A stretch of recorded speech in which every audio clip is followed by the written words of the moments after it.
ಇದು ಮಂಡೆಯ mini vlog ಆಗಿರುತ್ತೆ. ಹಬ್ಬಕ್ಕೆ ತಂದಿರುವಂತ ಗುಲಾಬಿ ಹೂವೆಲ್ಲ ಮಿಕ್ಕಿತ್ತು. ಇವತ್ತು ಅದು ಮತ್ತೆ ತುಳಸಿ ಹಾಕಿ ಇಲ್ಲಿ ಒಂದು ಡಿಟಾಕ್ಸ್ ಡ್ರಿಂಕ್ ಮಾಡ್ತಾ ಇದ್ದೀನಿ ನಾನು. ಅದೆಲ್ಲ ಕುಡಿದಾದ ನಂತರ ಇವತ್ತು ಬೆಳಿಗ್ಗೆ ತಿಂಡಿಗೆ ಉದ್ದಿನ ದೋಸೆ. ಮಕ್ಕಳೆಲ್ಲ ತಿಂಡಿ ತಿಂದು ಸ್ಕೂಲ್ ಕಾಲೇಜ್ ಅಂತ ಹೋದ್ರು.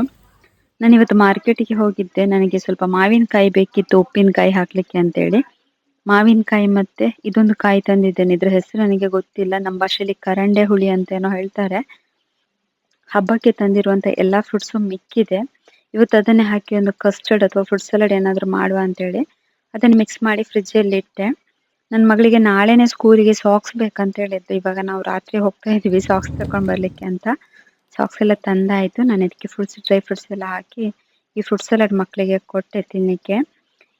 ಈ ಸಾರಿ ನೋಡಿ, ಇದು ವರಮಹಾಲಕ್ಷ್ಮಿ ಹಬ್ಬಕ್ಕೆ ನಾನು ದೇವರಿಗೆ ಇಡ್ಲಿಕ್ಕೆ ಅಂತ ತೆಕೊಂಡ ಸಾರಿ. ಸಾರಿ ಹೇಗಿದೆ ಅಂತ ನೀವು ನನಗೆ ಕಮೆಂಟ್ ಮಾಡಿ ಆಯ್ತಾ.